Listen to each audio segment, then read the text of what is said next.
Bismillahirrahmanirrahim. Assalamualaikum warahmatullahi wabarakatuh.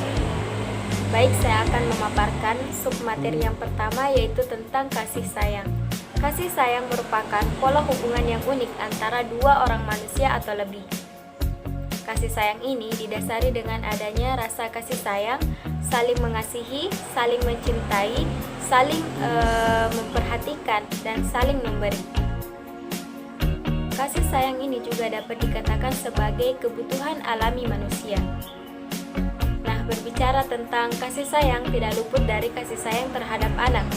Kasih sayang terhadap anak juga akan mempengaruhi kesehatan fisik. Kasih sayang juga akan menghindarkan anak-anak dari perilaku kerdil atau sifat kerdil. Nah, bagi anak-anak yang kurang atau tidak mendapatkan kasih sayang dari orang tuanya, cenderung akan merasa tidak percaya diri. Ia akan merasa dikucilkan. Ia akan membenci orang tuanya dan orang lain, dan besar kemungkinan anak-anak yang seperti ini akan melakukan hal-hal yang berbahaya. Jadi untuk itu, kita sebagai orang tua atau calon orang tua harus mempersiapkan diri agar anak-anak kita kelak tidak merasa kekurangan kasih sayang. Nah, dalam proses pendidikan di sekolah, peran orang tua akan digantikan oleh tenaga pendidik atau guru. Pola mendidik perlu adanya landasan kasih sayang dari pendidik kepada peserta didik agar terjalin perasaan yang dapat mendukung tercapainya pembelajaran atau pendidikan. Selanjutnya, peran kasih sayang dalam dunia pendidikan. Kasih sayang dalam pendidikan di sekolah merupakan bagian yang tidak dapat dipisahkan dalam pembentukan sikap, kepribadian, dan tingkah laku anak. Di samping peran dari keluarga dan masyarakat, banyak peran yang semestinya dilakukan oleh tenaga pendidik dalam menjalankan proses pendidikan. Di antaranya yaitu pendidik sebagai pembimbing, pendidik sebagai pembentuk kepribadian, sebagai tempat perlindungan, figur tauladan, dan sebagai sumber pengetahuan. Selanjutnya, kewibawaan dalam pendidikan. Kewibawaan adalah suatu daya mempengaruhi yang terdapat pada seseorang, sehingga seseorang yang memiliki kewibawaan akan dipatuhi secara sadar, tunduk, patuh, dan menuruti semua yang dihendaki oleh pemilik kewibawaan tersebut. Kemudian, macam-macam kewibawaan dalam kehidupan, yaitu kewibawaan pemimpin dan kewibawaan keistimewaan. Tingkat pengakuan terhadap kewibawaan ada dua tingkat, yaitu pengakuan kewibawaan yang pasif dan pengakuan kewibawaan yang aktif. Adapun dalam menggunakan kewibawaan, perlu memperhatikan hal-hal berikut, yaitu yang pertama, dalam menggunakan kewibawaan, hendaklah didasarkan atas perkembangan anak didik. Yang kedua, penerapan kewibawaan hendaknya didasarkan rasa cinta dan kasih sayang kepada anak didik. Dan yang ketiga, hendaknya kewibawaan digunakan untuk kepentingan anak didik.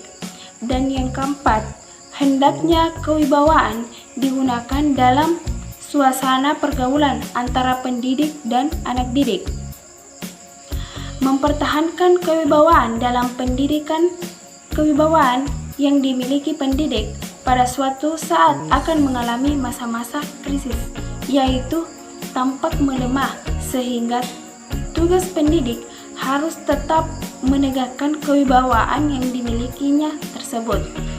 Agar kewibawaan yang dimiliki oleh pendidik tidak melemah, maka pendidik hendaknya selalu melaksanakan hal-hal berikut, yaitu bersedia memberi alasan, yang kedua, bersikap you attitude, dan yang ketiga, bersikap sabar, dan yang keempat, bersikap memberi kebebasan. Fungsi kewibawaan dalam pendidikan. Sikap tunduk atau patuh atau Gehoorzamen atau sikap menurut atau mengikut, atau Volagem yaitu mengakui kekuasaan orang lain yang lebih besar karena paksaan dan takut. Jadi, bukan tunduk atau menuruti yang sebenarnya. Pengaruh yang dapat dinamakan pendidikan ialah pengaruh yang menuju kedewasaan, yaitu menolong anak menjadi orang yang kelak sanggup memenuhi tugas hidupnya dengan berdiri sendiri. Dan kedelapan, unsur utama membangun kewibawaan. Ada 5 utama membangun kewibawaan, antara lain yang pertama, pengakuan dan penerimaan, kesadaran, yang kedua, kasih sayang, yang ketiga, penguatan, yang keempat, tindakan tegas yang mendidik, yang kelima, pengarahan dan keteladanan, dan kesembilan, dampak kewibawaan pendidik bagi peserta pendidik. Yang pertama, pendidik akan dihormati dan diteladani oleh peserta didik. Yang kedua, dapat mempengaruhi peserta didik untuk patuh terhadap peraturan secara sadar. Selanjutnya, ke-10, faktor-faktor yang seharusnya digunakan pada kewibawaan dan menggunakan kewibawaan hendaklah didasarkan atas perkembangan anak sebagai pribadi. Pendidik hendaklah memberi kesempatan kepada anak untuk kewibawaan oleh guru dan tenaga kependidikan. Baiklah, saya akan melanjutkan penjelasan mengenai tanggung jawab. Jadi, seseorang yang bertanggung jawab tidak akan melakukan tindakan atau perbuatan atau sikap yang bertentangan atau melanggar nilai-nilai susila maupun agama. Yang pertama, tindakan yang berkaitan dengan tanggung jawab. Misal, di kelas seorang guru adalah seorang yang harus bertanggung jawab. Seorang guru harus bertanggung jawab terhadap tugasnya sebagai guru, yaitu mendidik dan mengajar anak-anak yang telah dipercayakan orang tua anak kepadanya. Sekarang sudah ada Undang-Undang Nomor 14 Tahun 2005 tentang guru dan dosen yang merupakan suatu landasan moral bagi guru untuk menjalankan tugasnya secara profesional. Oleh karena itu, guru yang bertanggung jawab senantiasa akan berbuat dan bertindak tidak keluar dari undang-undang tersebut. Yang kedua, tanggung jawab dalam pendidikan. Dalam Undang-Undang Nomor 20 Tahun 2003 tentang Sistem Pendidikan Nasional disebutkan bahwa tujuan pendidikan adalah berkembangnya potensi peserta didik agar menjadi manusia beriman dan bertakwa kepada Tuhan Yang Maha Esa, berakhlak mulia, berilmu, cakap dan kreatif, mandiri, menjadi warga negara yang demokratis dan bertanggung jawab. Di sekolah, guru merupakan pendidik yang bertanggung jawab. Bagian akhir dari tujuan pendidikan nasional adalah warga negara yang bertanggung jawab. Dalam melaksanakan tanggung jawabnya, manusia dapat dilihat dari dua aspek. Yang pertama, manusia sebagai makhluk Tuhan, dan yang kedua, manusia dalam hubungannya dengan sesama manusia dan alam. Saya akan membahas tentang tanggung jawab, hakikat dari tanggung jawab itu sendiri. Tidak dapat dipungkiri bahwasanya tanggung jawab ini merupakan hal yang sangat berat, ya. Sebagai fitrah kita, fitrah manusia, ya, di mana kita diberikan beban berupa tanggung jawab oleh Allah Subhanahu wa Ta'ala di permukaan dunia ini, ya, sebagai khalifah, ya, dengan tujuan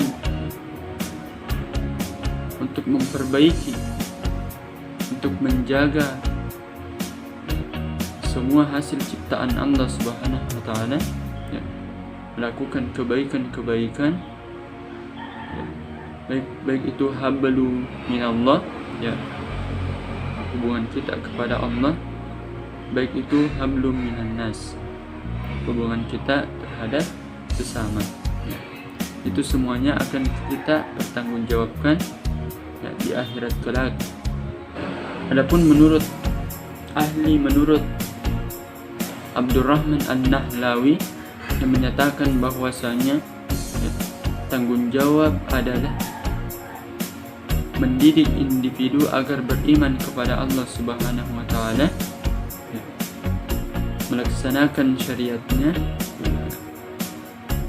mendidik diri sendiri, masyarakat untuk senantiasa taat kepada Allah Subhanahu wa taala, mematuhi segala aturan-aturan Allah Subhanahu wa taala, untuk senantiasa untuk saling menasehati satu sama lain, dan saling menyemangati dalam beribadah kepada Allah Subhanahu wa taala. Namun tanggung jawab ini bukan hanya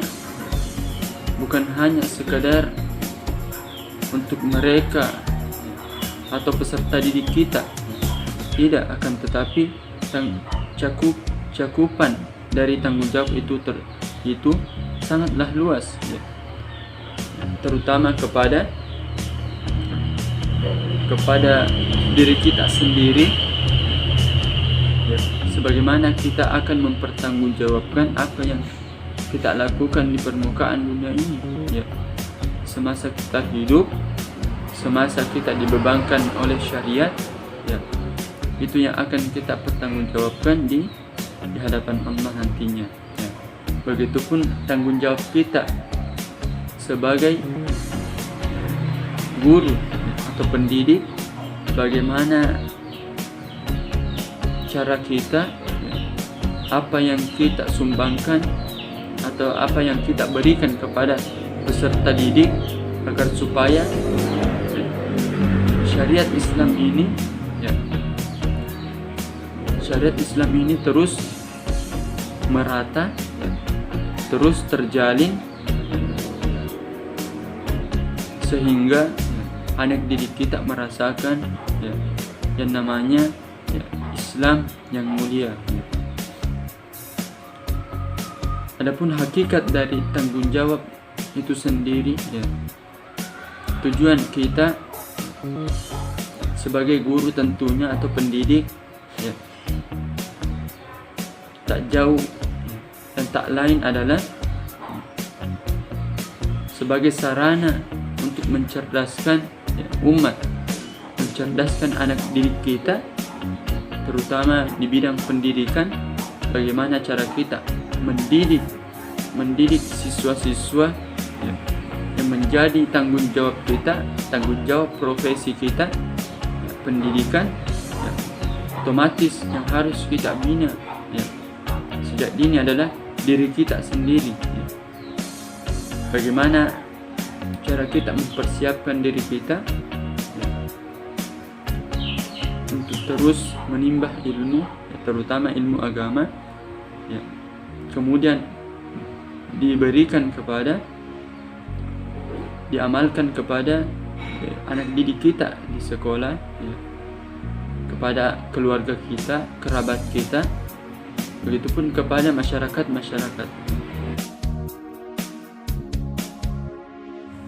Jangan lupa like dan subscribe ya teman-teman. Assalamualaikum.